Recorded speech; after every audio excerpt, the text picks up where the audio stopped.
Olá, você vai assistir agora trechos da entrevista que fizemos com a atual presidente do Jardim Botânico, Ana Lúcia Santoro. Entre outros assuntos, conversamos sobre a reabertura do Museu do Meio Ambiente, a visitação do parque durante a pandemia e o polêmico portão da Pacheco do Leão. Abre ou não abre? Eu tenho graduação em Ciências Biológicas pela UFRJ e mestrado e doutorado em Ecologia. E aí, a gente, com essa oportunidade, né, desse mundo que se abriu mais do que nunca, que foi o mundo digital, né, e do quanto as pessoas tiveram que migrar para isso, eu tomei isso como uma missão, assim. Eu quis transformar as mídias sociais do Jardim, que foi a principal ferramenta de alcance agora para a população, eu quis transmitir através delas tudo isso que o visitante não alcança e que as pessoas não conhecem sobre o Jardim, né? Que vem, acho que ele é um parque muito bonito, muito agradável, mas não conseguem diferenciá-lo, por exemplo, do Parque Lage ou de um outro parque da cidade, sei lá, da Quinta da Boa Vista. Por que ele é uma autarquia federal vinculada ao Ministério do Meio Ambiente? Porque ele tem atribuição legal para pesquisa e para conservação da flora brasileira. Então, o Jardim é o braço executor do Ministério do Meio Ambiente para esse tipo de ação. Então, os nossos pesquisadores trabalham no território nacional como um todo, não é só no Rio de Janeiro. Eu tomei isso como uma missão, assim, eu preciso mostrar isso para as pessoas. E hoje as nossas redes sociais mostram muito disso, mostram um novo pesquisador. A gente bolou com a ADPEC isso, um mapa interativo que mostrasse ali a atuação do Jardim, a gente chamou de JBRJ Nacional. Um mapa interativo hoje está disponível no site, que mostra a atuação do Jardim aí por todo o território brasileiro. Vamos falar um pouquinho dele aqui no bairro, né? A média de visitação, ela já conseguiu se recuperar desde a pandemia, enfim, como é que está? Não. Ela se recuperou e está bem boa relacionada aos números do início da pandemia, mas o pré-pandemia, não. Durante a pandemia, assim que a gente reabriu, pré-pandemia, recebia-se quase 8 mil pessoas aqui por final de semana. E quase 40% desse público era de estrangeiros. Depois que a gente reabriu, a gente não conseguia passar de 2 mil pessoas por dia nos finais de semana, que eram os melhores dias, sábado e domingo. E agora, com a retirada do agendamento e nas últimas semanas, com as nossas iniciativas também de divulgação, de novidades, né? Então, o melhor final de semana foi o final de semana que a gente teve aqui o projeto musical e que a gente chegou a 6.500 pessoas no final de semana. Então, foi o melhor número pós-pandemia. Legal, uma boa recuperação. Isso, mas especialmente porque essa parcela de estrangeiro está praticamente zerada, isso era uma fatia muito importante, sim. A gente ainda não chega nos números do pré-pandemia. Claro, mas também a gente está sem turismo, né? Exatamente. Então, agora, você falou dessa programação do Coreto, né? Programação musical. Ela vai ter uma programação musical com frequência? Como é que vai ser isso? Porque o parque já teve um pouco isso, né? A gente começou com esse projeto musical, foi um sucesso primeiro, e a nossa ideia é fazer um evento como esse por mês. Tá. Né? Trazer mensalmente, normalmente aos sábados. Como é que está sendo essa seleção de programação? Quem é que é a responsável, enfim? O nosso pessoal aqui da visitação que está criando esse portfólio, né? Buscando dentro das nossas possibilidades e do nosso objetivo com esse projeto, porque ele é mais do que só botar uma música no jardim. Claro. O primeiro, por exemplo, a gente fez no Mirante da Imprensa, que é um local que foi todo reformado, que ficou belíssimo. E agora a nossa ideia é fazer cada dia num local diferente. A gente botou uma vez por mês para que cada mês a gente tenha aí um fator motivacional diferente. Então, por exemplo, no mês que vem, a gente já quer encaixar algo para o Dia dos Pais. E como é que a pessoa faz contato com essa área? É só mandar um e-mail aqui para o Jardim. Tem vários canais de comunicação, ou pelo e-mail da presidência, ou pelo e-mail da Ascom, que é presidência@jbrj.gov.br, ou o da Ascom, né? Que eu acho que é Ascom. Ascom é o que eu tenho falado. .brj. É a Tânia, né, que está respondendo. Isso. Tá. Isso. E aí ela vai fazer, a gente vai fazer aqui a ponte com o pessoal da programação. Entendi. Porque até tem vários artistas aqui no bairro mesmo, Isso. né? Que talvez pudesse ser legal. Tem uma galera nova aí que está fazendo umas coisas bacanas, enfim. É até interessante, né? Para trazer um público do bairro mesmo, trazer os moradores do entorno para voltar a frequentar o parque, né? Inclusive os jovens, né? Pode Que é ser uma difícil, ideia também. né? Assim, fora a criança e a pessoa depois já na vida adulta, né? Porque os jovens não frequentam muito, né? Enfim, pelo menos não os que moram aqui do lado, né? Que acham que está Eu estava até comentando isso no último evento que a gente teve. O público jovem do Jardim é a parcela ali que é menos alcançada, né? Isso. A gente tem, né, o público adulto, o mais velho e o infantil. Mas essa parcela do jovem, e a gente tem tentado maneiras de alcançar esse público, né? E isso, sem dúvida, é uma boa ideia, sim. Também nesse fim de semana que teve a música, vocês reabriram o portão histórico, né? Ali, aquele portão do meio. Agora, uma demanda grande dos moradores era reabrir o portão da Pacheco Leão, para a pessoa não ter que andar até o meio do jardim, dali, né? De um pedaço que, enfim, só tem aquilo, né? A pessoa tem que se deslocar até lá, e seria mais interessante entrar pela lateral e já ir visitando o parque, né? Já ir caminhando, mas dentro do parque. Vocês têm previsão para reabrir esse portão da Pacheco Leão? Olha, essa questão de acesso ao parque, isso tem muito a ver com a organização da visitação. E isso interage com várias questões. Diante da pandemia, a gente precisou controlar a entrada, né? Saber quantas pessoas entravam, saber se estava dando certo, acompanhar, se estava engargalando, se não dava. E aí a gente restringiu, botou uma entrada só. Com isso, a gente teve uma economia de orçamento muito grande. Porque em cada entrada dessa, eu preciso ter um bilheteiro, eu preciso ter um segurança, eu preciso ter, né? E aí isso nos levou para uma outra questão, que é uma questão administrativa, né? Vocês imaginam, em período de pandemia, a gente teve muitos gastos extras, uma queda grande na receita por parte da bilheteria, e muitos gastos relacionados desde sinalização até álcool gel, os nossos funcionários, espaçamento, a gente teve que readequar algumas áreas. Então, foi um ano de desafios orçamentários, né, digamos assim, e isso nos acendeu também essa questão, né, de que quanto mais entradas eu tenho, mais estrutura eu preciso alocar para isso.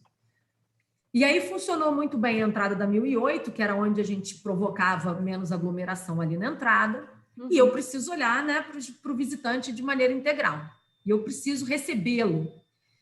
Agora nós temos serviços relacionados à visitação, então eu tenho um centro de visitantes, eu tenho agora meus guias, então a gente está provocando diferentes experiências relacionadas à visitação. Então, hoje eu já não quero mais que o meu visitante entre no jardim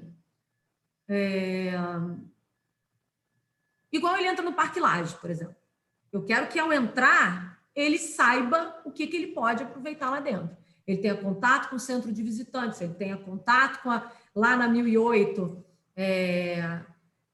com a loja da Associação de Amigos, por exemplo, ele tenha contato com o meu guia. Então, é todo um staff que é necessário para uma entrada, né? Para um acesso de um parque. Então, isso tudo é muito estratégico. E aí, agora, com a suspensão do agendamento, a gente abriu o portão ali rosa, né? Que é um ponto histórico, um monumento, que também foi restaurado, está dentro agora da nossa trilha do patrimônio.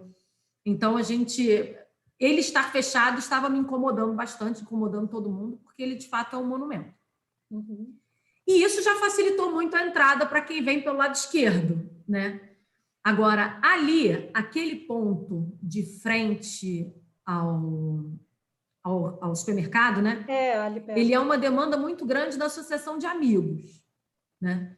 E aí eles fazem, abre só para os associados, porque aí você não precisa botar alguém na bilheteria. Aí como é que eu vou dizer que entra um associado, mas aí não entra o visitante? Aí o visitante chega aqui, mas ele entrou, por que eu não posso entrar? Então, assim, essas questões administrativas é que a gente ainda não conseguiu sanar todas essas questões. E a gente ainda está estudando como é que a gente vai fazer com aquela entrada. Esse Portão Rosa, a gente trouxe, por exemplo, toda a nossa estrutura do centro de visitantes. Então, eu tenho hoje uma base do Cevis aqui, oferecendo os serviços, oferecendo os guias das trilhas. Então, a minha experiência para o visitante que chega ao jardim, hoje, ela é a mesma se ele chega pela 1008, todos os serviços disponíveis na 1008 estão disponíveis na 920 também, né? Mas a gente sabe dessa demanda daquela entrada lateral, mas a gente entende que tem algumas arestas que a gente ainda precisa acertar. Eu até entendo o seu ponto de vista, mas ouvindo você assim, quer dizer, vocês estão cobrindo o lado dos visitantes e descobrindo a colcha e descobrindo os moradores, né? Porque desde que fechou, aliás, desde que começou a flexibilização, a gente tem ouvido muito os moradores, a gente já fez matérias, e ontem mesmo eu botei um post nas redes sociais e várias pessoas reclamando. Quer dizer, no meu ponto de vista, os moradores porque eles precisam caminhar é uma questão espaço de calçada? Não, porque se você tem... E você, até para completar o raciocínio, se você está com questão de reserva, teve muita gente até que deixou de ser associado justamente porque não tem a facilidade. Então, se o associado ele tem que ter algum plus, que seja uma entrada específica. Você chama até os outros... Eu imagino que vocês tenham contato, né, com a Associação de Amigos. E eles tiveram um aumento gigante nesse período agora, especialmente por conta da pandemia, muitos novos associados. Mas a gente ouve muitos moradores, e aí a gente ouviu muita gente reclamando. E é um fator, se existe um portão de acesso ao bairro, seria muito bom, porque a gente não está falando da pessoa aqui ali na Pacheco Leão 4, que é onde fica o Zona Sul. A gente está falando da pessoa que já vem lá da Araucária, do outro lado, depois do Parque Lage, que já vem andando tudo isso, e ainda tem que andar mais duas quadras, basicamente, entendeu? Sendo que o 1008 e o 920, como o mesmo número prova, estão super pertos. Entendo o seu ponto de vista, realmente era uma entrada muito bonita ali do 1008 e tudo mais, mas, ao mesmo tempo, tem uma questão de praticidade. A pessoa lá do Horto tem que vir andando tudo isso, entendeu? Então, são coisas que entendo o seu ponto de vista, mas que também tem que pensar nos moradores aqui e até nos associados que querem ter uma realmente, enfim. Colocando aqui, bancando a advogada do diabo. O Jardim Botânico, ele sempre trabalhou muito para um público restrito. E agora a gente pensa que o Jardim Botânico é de todos, né? Sim, exato. O ponto de ônibus não fica em frente a 920, né? O ponto de ônibus fica lá no supermercado. Então, essa caminhada tem que ser feita por quem vem de Nilópolis ou por quem vem do bairro, né? Então, não, você assim, tem um ponto tá do ônibus ali. Para todas as pessoas. Não, mas você tem um ponto de ônibus perto. Do 1008 tem, No 1008. Na 1008. Na 1008. Tem opção para quem está de condução, né? Não é, a pessoa não anda tudo isso. Enfim. E assim, eu acho até, para mim, o Jardim Botânico sempre teve uma visão não restrita. Se desculpa até eu pensar isso. Existem os associados e sempre teve acesso a tudo, porque sempre se soube que o Jardim Botânico não é do bairro, mas é do mundo, né? Não é nem só do país, é do mundo. É uma referência internacional. Mas existe um programa de flexibilidade. Então, se o bairro é quem vocês estão querendo trazer agora também nessa retomada, seria um caso realmente a pensar, entendeu? É porque assim, houve época, não sei se é o caso ainda, que aquele trecho ele fica muito deserto. Então, para você caminhar, já havia assalto, havia não sei o quê, as pessoas ficam temerosas, especialmente as pessoas com mais idade também, que têm uma dificuldade, às vezes, de locomoção. Então, se deslocar até lá, enfim, eu acho que vale a pena realmente considerar e ver esse lado do morador, de quem está aqui, que costumava frequentar e que tem reclamado de fato, sabe? É uma coisa que a gente tem ouvido. Enfim, não sei se chegou até você. Enfim. Chega sim. Outra coisa que a gente queria perguntar é sobre como é que está o Teatro Tom Jobim, o Solar da Imperatriz, eles estão tendo atividade de volta, o Solar continua fechado e o teatro também, né? O Solar está funcionando, a escola está funcionando. Não presencialmente. Não presencialmente, Aham. Pois é, mas está Pois é. funcionando, remoto, Uhum. estão tendo as aulas, foi um trabalho de reinvenção também muito grande que eles precisaram fazer, uma adaptação grande que a escola teve que fazer, desde comprar plataformas online para poder continuar atendendo aos alunos, nos cursos de extensão, Uhum. e eles tiveram um trabalho hercúleo nesse sentido, e eles conseguiram manter suas atividades e a escola está funcionando normalmente, né? Uhum. E a questão E do o teatro é uma outra história, né?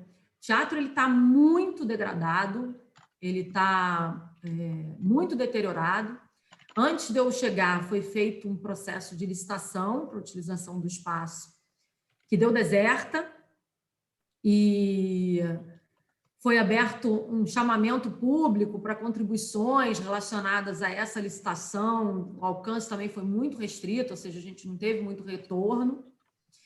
E, desde então, eu estou tentando captar auxílio, patrocinador, interessados, para que a gente construa um novo projeto, um novo processo, né, de licitação, mas agora que tenha sucesso, né? Sim. A gente quer entender por que deu deserto, por que esse TR estava feito, de que forma, quais eram os problemas desse TR que fez esse espaço, que a gente acha que tem muito potencial, Também acho. não ser atrativo. Tinham muitas exigências e muitas restrições. Exato, né? Exato. E atrelados a um investimento muito alto, né? Quando você recebe alguém da área, leva lá dentro, e ele vê como está o espaço. Ali tinha um problema muito grande de acústica, né? E todo esse investimento também é algo muito grande. Então, tem que ser alguém muito disposto a investir. Mas aí você faz um TR com muita restrição. O TR restringia até o repertório, assim. Dizia que tipo de show, de música ele podia fazer. Mas é aquilo, num contexto de pandemia, em que toda a área cultural estava muito suprimida, né? A gente sabia que não seria o momento da gente tentar alavancar isso. Mas agora a gente já tem recebido algumas pessoas, contribuições, e a gente quer construir algo para aquele local, mas para que ele seja profícuo, né? Para que seja, de fato, que dê certo. Então, o Museu do Meio Ambiente, vocês sabem que ele não tem uma exposição fixa. Sim. O que acontece ali fixo é o educativo. E isso já está aberto, já está acontecendo, estão recebendo as pessoas e as escolas, ainda num ritmo menor, as escolas especialmente, mas o educativo já está funcionando. E a nossa sala multimídia, que também já funcionou para eventos nossos, e já aconteceram outros eventos ali também. Mas quem é que é responsável pela programação para que isso se movimente e que traga exposições novas para o museu, adequadas ao espaço?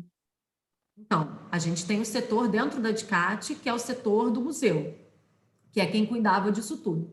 Mas o Jardim não conta em seu quadro de servidores com uma museóloga, por exemplo. Nós não temos. O Museu do Meio Ambiente ele foi criado sem uma estruturação de servidores para suportá-lo. Já teve, viu? Já teve. Mas já foi aposentado. Entrevistou vários o quadro não foi reposto. Né? Hoje o Jardim Botânico conta com um número de servidores que chega a ser metade do que já foi um dia, né? E com uma parcela enorme num estágio próximo de se aposentar. Agora, no contexto de pandemia, muitos afastados porque já têm idade ou por comorbidade, que ainda não retornaram para o trabalho presencial. Então, a gente está com uma força de trabalho muito reduzida para conseguir... Tem previsão de contratação? Contratação não, né? De concurso. Concurso. Que teria que ser, né? Não tem sem previsão nenhuma de concurso. Os quadros vagos hoje do Jardim são muitos. É isso, né? Quase o mesmo número de servidores efetivos a gente tem de quadro vago. e muitos beirando a aposentadoria. Então, sem dúvida, isso é um problema, né, administrativo, um desafio, e é isso, a gente tem poucas pessoas para tocar muitos assuntos. E essa questão do museu, ela está sendo agora especialmente feito esse trabalho com o educativo lá dentro, né?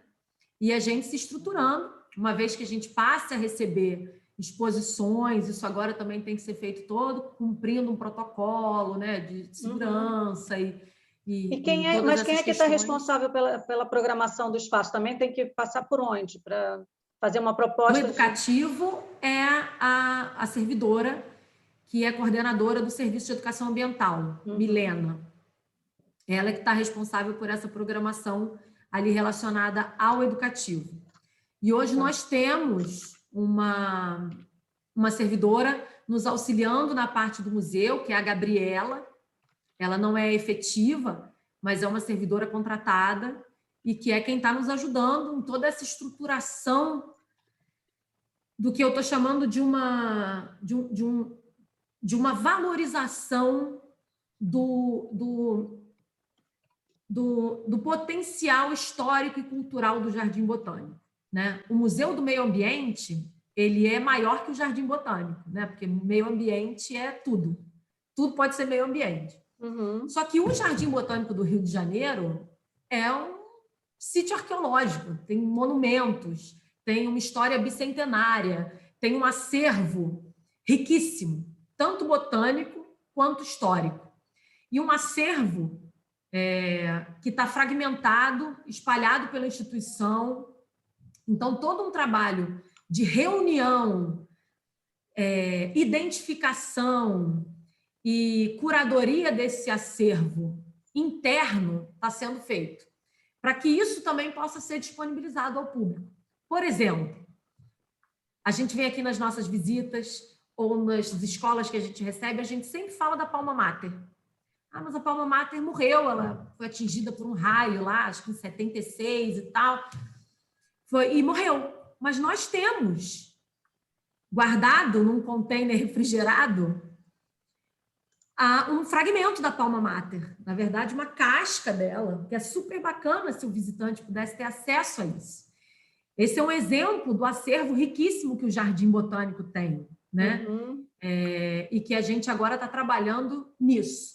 Porque se eu tiver um acervo organizado e pronto para expor, eu não fico dependente de exposições externas.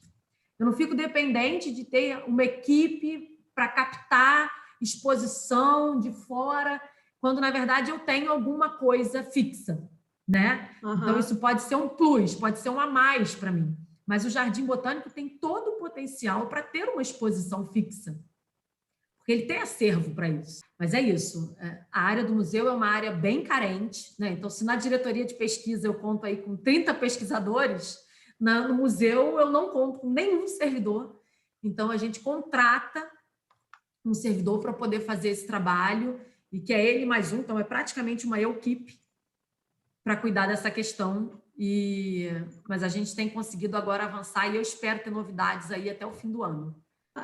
Está sendo divulgado um evento de moda aí no museu, né? Enfim, como final de agosto. No final de agosto. Como é que isso está se passando, enfim? Isso ainda não foi fechado, isso é uma discussão. Ela está divulgando direto. Ela está divulgando direto. Mas ela já tirou, porque nós mandamos ela tirar. Pode ir lá mesmo buscar. Ana Lúcia, ontem mesmo tinha.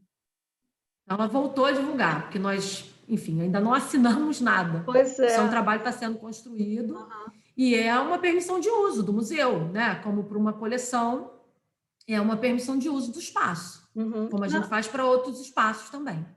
Só porque, assim, no nosso ponto, assim, no meu ponto de vista, reabrir um museu, né, depois de tanto tempo, sem nenhuma atividade, justamente botar uma atividade de moda, enfim, você não acha que pode prejudicar um pouco enfim, o entendimento de o que é o Museu do Meio Ambiente?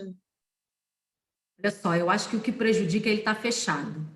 Ele não está fechado o educativo está funcionando. Nós fizemos mais de 4 atividades com o educativo só nas últimas semanas agora do período de férias infantil, com o Meliponário, com a Mata Atlântica, recebemos as crianças, estamos recebendo das escolas, o museu está aberto, as pessoas estão usando o museu, né? Ele não tem exposição fixa.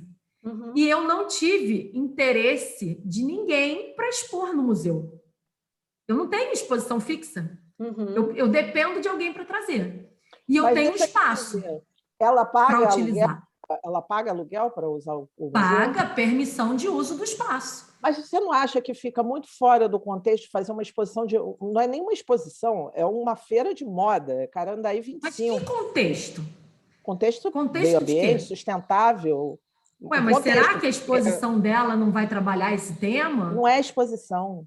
Não É é uma feira, é exposição. comércio, É né? uma feira de moda, é um comércio. É um comércio, é uma exposição de moda. Ela vai usar o espaço, igual eu posso também botar ela para fazer uma feirinha no corredor cultural.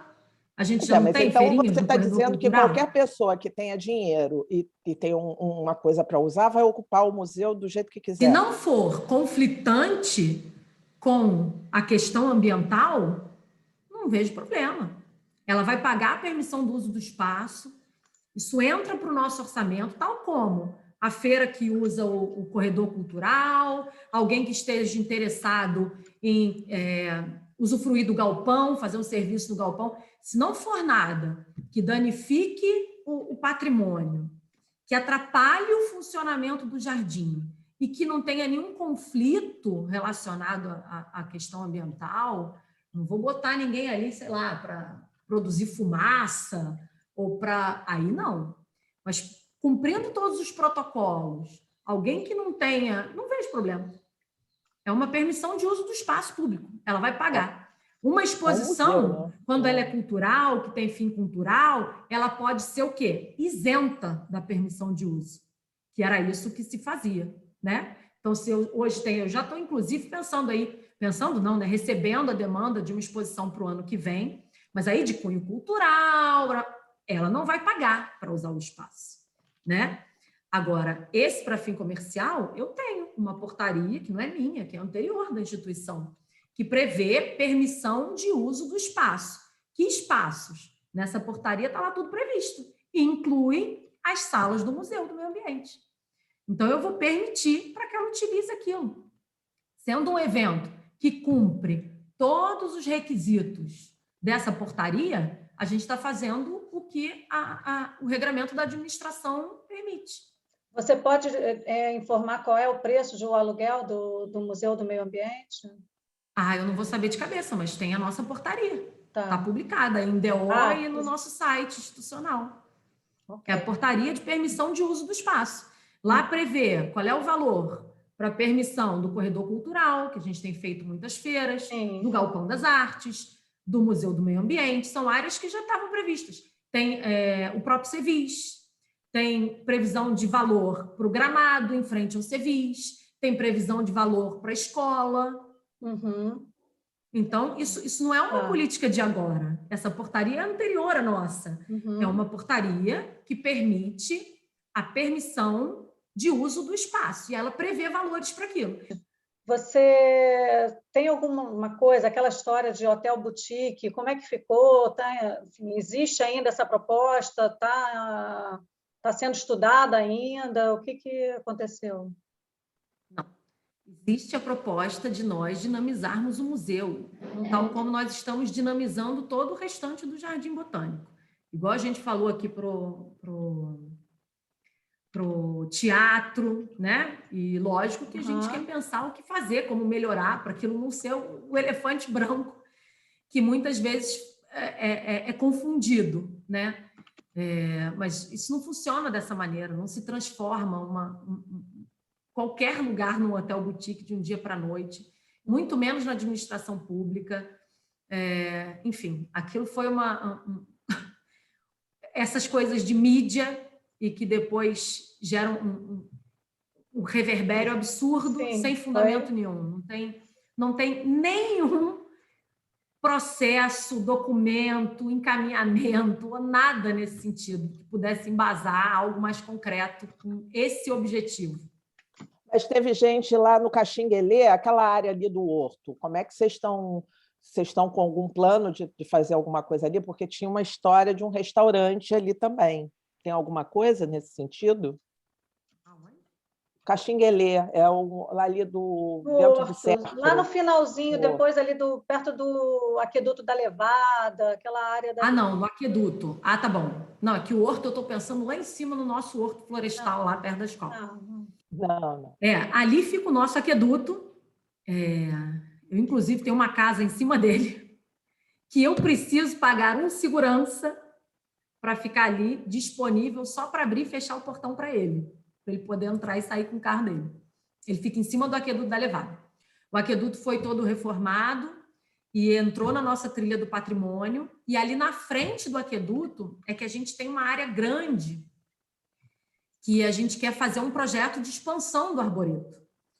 E isso o nosso pessoal das Coleções Vivas é que já está fazendo um projeto para lá. Existia um projeto já em andamento que acabou não indo para frente, que é relacionado a espécies ameaçadas da Mata Atlântica.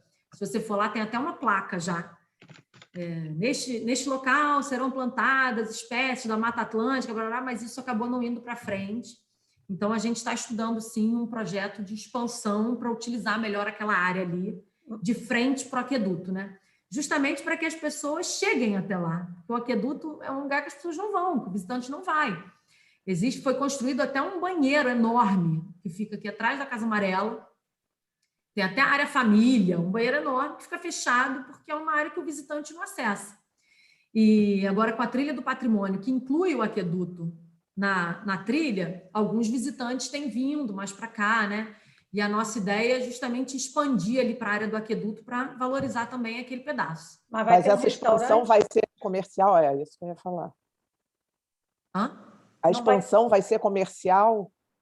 Vai ser restaurantes e coisas? Não, a gente ainda não sabe exatamente qual vai ser o projeto, mas vai ser um projeto de expansão do arboreto. A princípio, na última reunião que eu tive, era relacionada a continuidade desse pedaço ali de plantas ameaçadas que acabou não indo para frente. Ok. Tá bom? Tá bom. Obrigada, gente. Muito obrigada. Tchau, tchau. Um abraço. Tchau, tchau. Tchau.